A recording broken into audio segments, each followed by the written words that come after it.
Hey guys, welcome back. It's Joey again. This is Vegas Detect.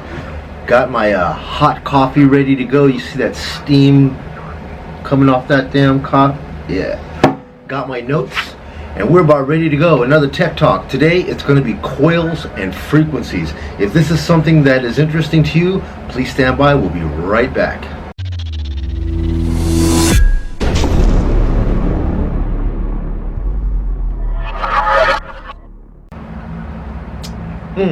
Alright guys, let's get this thing going. Today's tech talk is going to be coils and frequencies.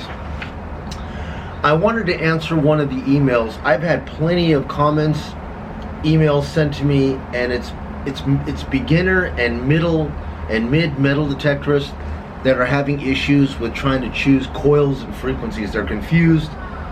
Hell, I'm no experienced person when it comes down to this. I learn every day like everybody else, and this channel, the Tech Talk, the Vegas Detect, the whole concept of this channel is me trying to build a community where we are going to interact with one another. I can answer your questions and try to get a combination of answers, a cumulative answer from everybody, and try to give it to you based on what I'm receiving from everybody out there, okay?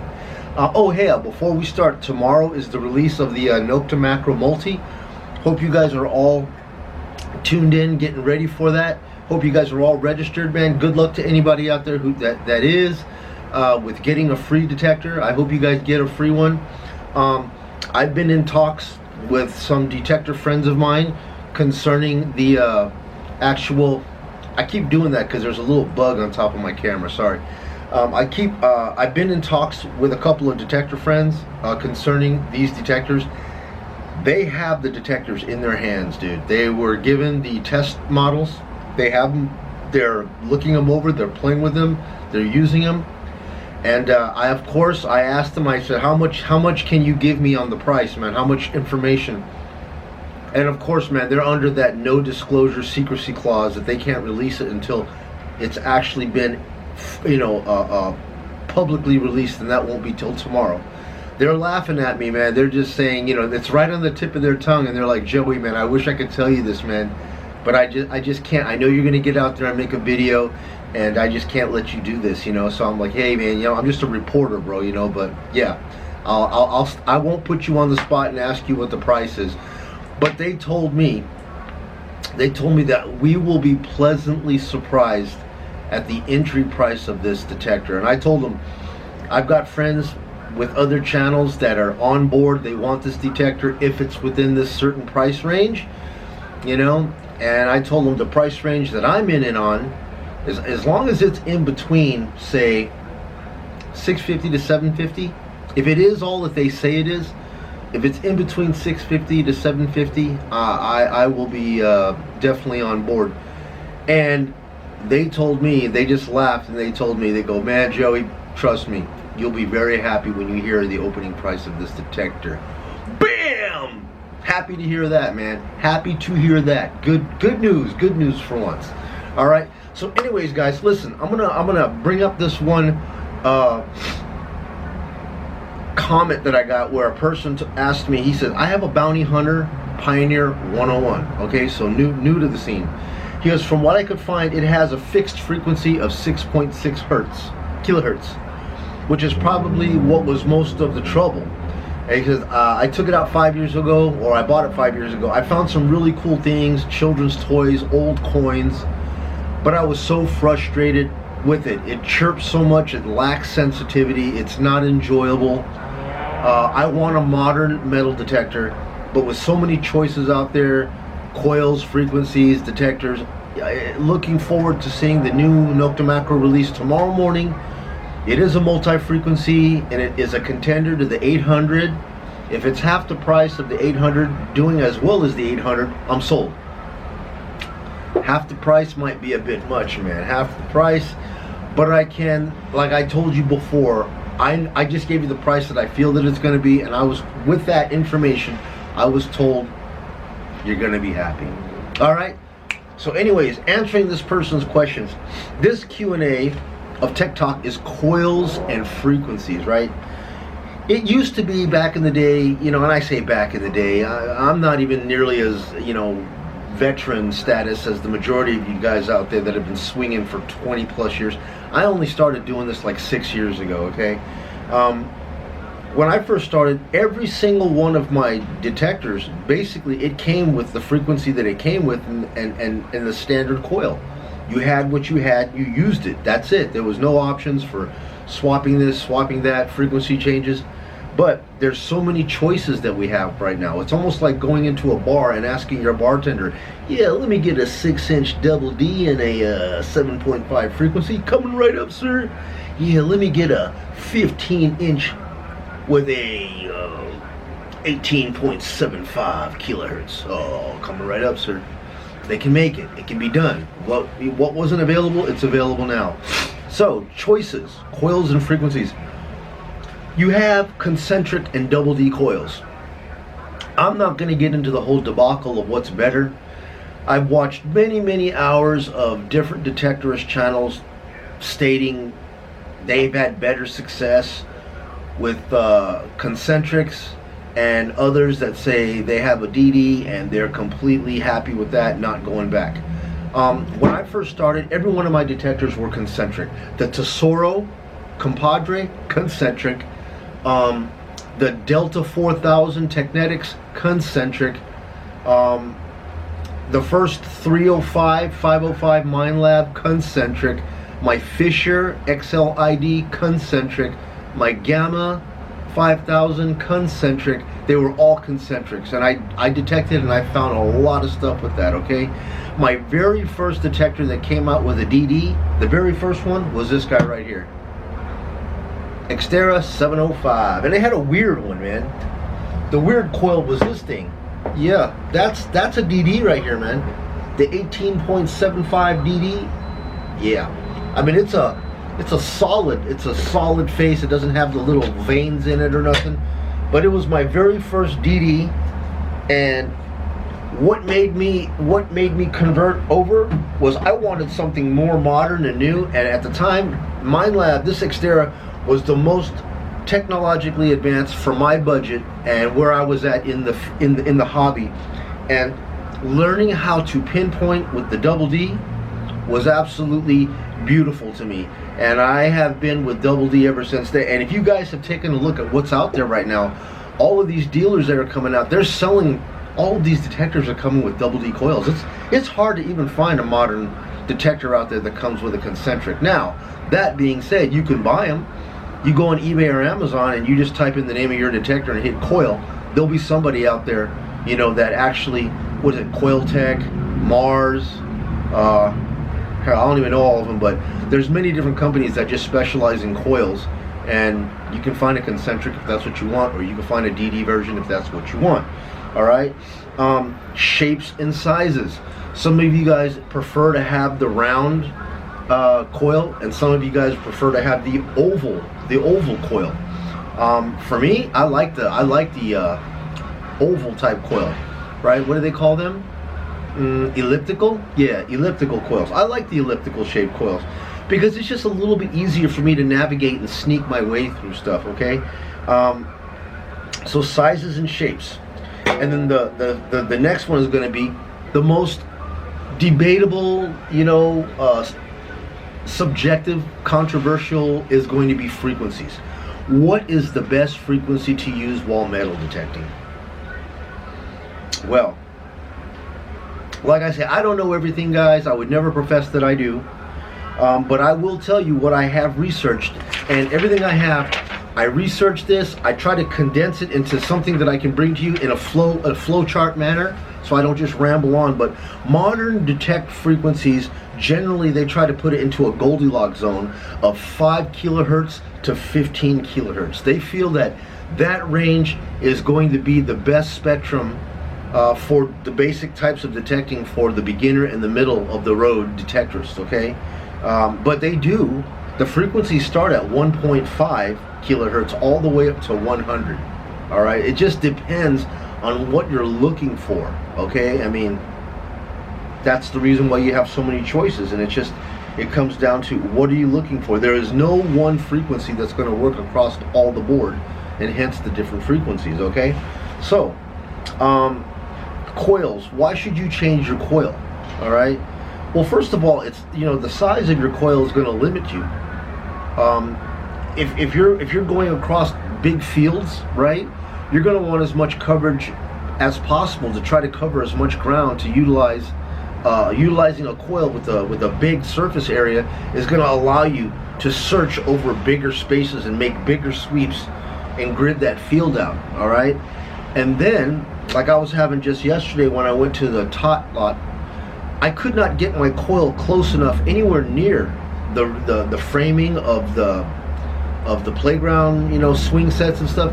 I would get anywhere near close to that, and it starts beep beep beep. It starts beeping like there's something there, but really it's just detecting out in front of me, and I just couldn't even get close to it. You need a smaller coil to be able to navigate in between these little crooks and crannies. So that's one of the big reasons there, is getting into tighter areas, okay? Some people like to use the word trashy areas. I never detect in trash. I don't detect in dumpster dives. I don't like to use the word trashy areas. I stay away from trashy areas. Picnic table areas, you know, I might go over to a picnic area and I start sweeping my coil, and the first 3 to 5 targets I get, chewing gum wrappers, bottle caps, foil, a can slaw, I just get out of there. I already know that is going to be nothing but rubbish, so I just move away from there. I preferably choose to go detect in activity areas where people say, I'm gonna go play, mom, I'm gonna go over here, let's go down here and throw a frisbee. They do that away from picnic tables. I really, in my opinion, I don't really see how people are going to be losing jewelry and rings eating a tuna fish sandwich or making a hot dog. I really doubt that stuff's going to fall out over there. But hey, don't mind me. That's just me. Okay, I mean, you might have a whole completely different opinion of that. You may think a guy has eating sloppy joes and the grease is running down his hand and making all of his rings fall off onto the ground. This could be your legend as to what you think is going on. But for me, I don't see picnic trash can areas as a good place to actually look for jewelry. I'm not going there. I choose to go out into a field or the first open area that I can see that looks fun, that a person could start flinging frisbees, throwing footballs, and that stuff. And I'm down in that area, okay? So I don't call it trashy areas. I call it high traffic areas. I don't go into those areas. All right, so we said smaller coils are going to be made for sniping, high traffic areas with multiple targets or tot lots, things like that. And then of course, bigger coils are for coverage, sweeping large areas that you're trying to grid big fields and parks, okay? Small coils generally have higher frequencies, okay? And their sensitivity is very sensitive. So they're very sensitive, but they don't go very deep. So if you've got a small little coil, it's not going to go very deep. Let's just say 2 to 3 inches is going to be your maximum depth. But for me, that's just fine, because I'm looking for pretty much surface finds or things that have just relatively fallen into the ground. And I tend to think that, you know, with rings, jewelry, coins, and so forth, I normally find them within 6 inches. Sometimes 2 inches, 3 inches. So I don't need a whole lot of depth for the way that I detect. You, however, may be out there in farms doing relics and you just want to get as deep as you can, and then you're going to want to get a lower frequency coil, okay? But like I said, small coils, they're very sensitive, not as deep. Now, on the other end, larger coils have lower frequency, okay? What they're saying is that it gets greater penetration, but it's less sensitive. Now, this kind of blows my mind a little bit. I need you guys to help explain to me how that works. I can work with a detector that does not go very deep, but it's very, very sensitive, which means that works great for me, man.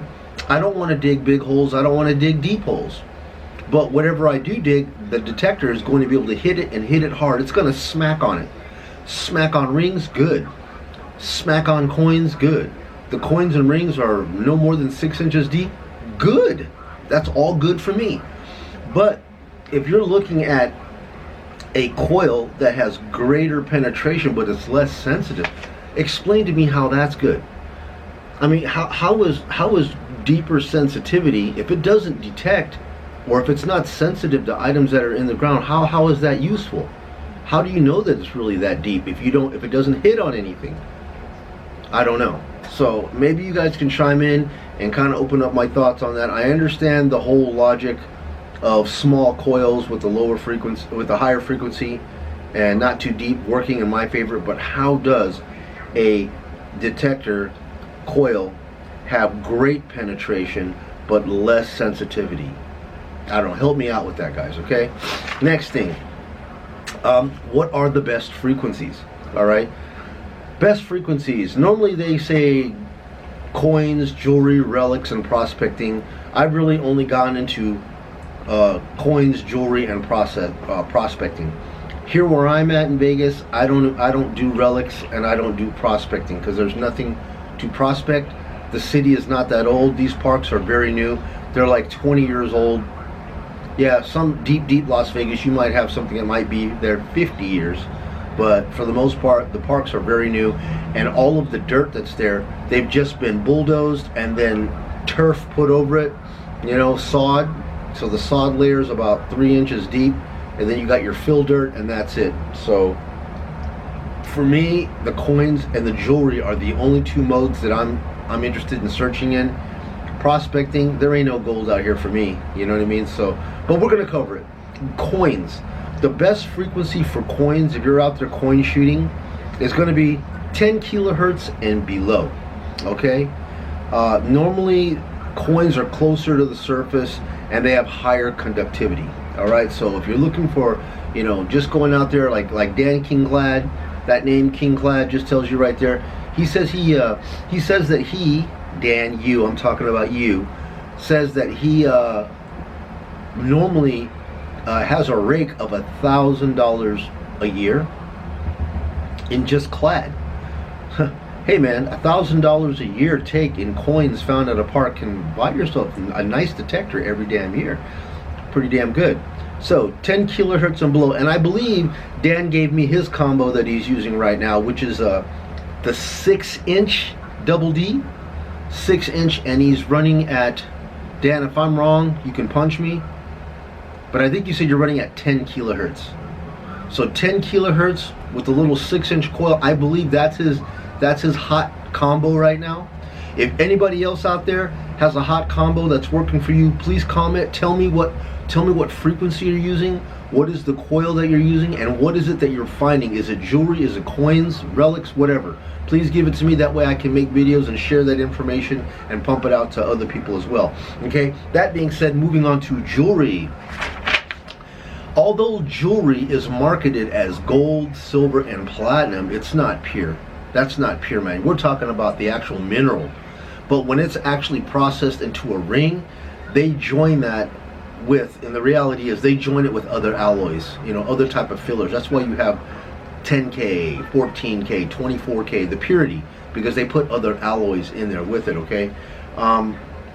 So the reality is that they use other alloys with their metals with higher conductivity, all right? So it is saying that mid-range frequencies of 10 kilohertz and higher. All right, so if you're looking for a coil or you're in the market for a coil and you're looking to just find jewelry, 10 kilohertz higher, okay? Coins, 10 kilohertz lower. All right, and then prospecting, right? Prospecting is going to be looking for, you know, nuggets and stuff like that. And, you know, for the most part, I've gone out with a couple of guys and we've gone through these streams, not streams, but like ravines that have like started to dry up, and we're able to get down there and look under rocks and stuff like that, and they find these little teeny pebbles of gold, okay?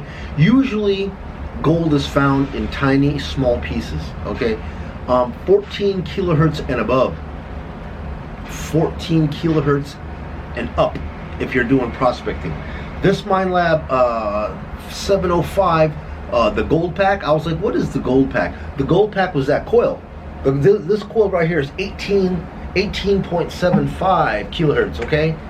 And it's got a mode button on there. When you put it into a regular mode, I can still coin shoot and fine jewelry, but then when you put it in the prospecting mode, it just goes into this like whistle.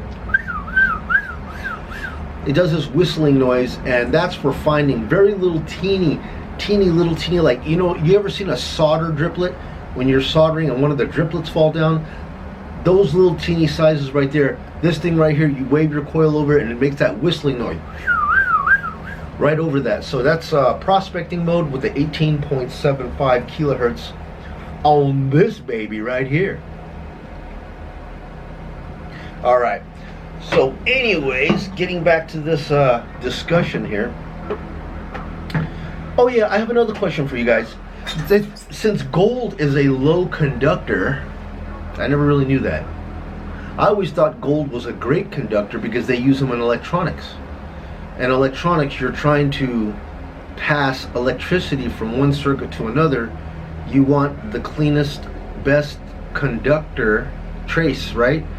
And I see them using gold, but it says it's a low conductor, so how is that good? I guess the main reason that they use gold, in my opinion, is that for its anti-corrosive abilities, because gold doesn't corrode. So maybe they're using those in contacts because the contacts don't corrode, but if it is not a good conductor, how does that help with electricity? Don't know. Once again, guys, chime in on that. Share your thoughts. Tell me what's going on. I appreciate it. Alright guys, so the moral of the story, or rather the conclusion of this video here, is that for the experienced detectorist, as you're getting better being a detectorist, you don't need to just be stuck with the factory setup that came with your detector. I'm sure every single decent detector can have an option to swap out coils and change your frequencies, okay? So there is no one operating frequency that is going to be perfect for everything. However, there is one operating frequency that is going to be perfect for your specific scenario, okay? The challenge is knowing what works and how you guys are going to use it. Now, there's no need to overcomplicate this and fret over it, guys. It's just you have choices now, okay? Sizes, concentric, double D, frequencies. Where are you going? How are you going to use it? What are you looking for? You have choices, guys. So anyways, man, thanks again for tuning in. Hope you know the tech talks are helpful. I hope you guys got something out of it. You know, if you have, please like, subscribe, you know, tell your friends about the channel, tell them to join us if they want to get into the hobby and they want to know a little bit more. I think that this channel here is tailored towards all of us sharing our experiences and advice, and that's the only way that the community is going to grow. All right, guys, so wish the best of luck to all of you Indiana Jones detectorists out there, and guys, that's all I have for you. You be well. See you back here in the next video. Take it easy.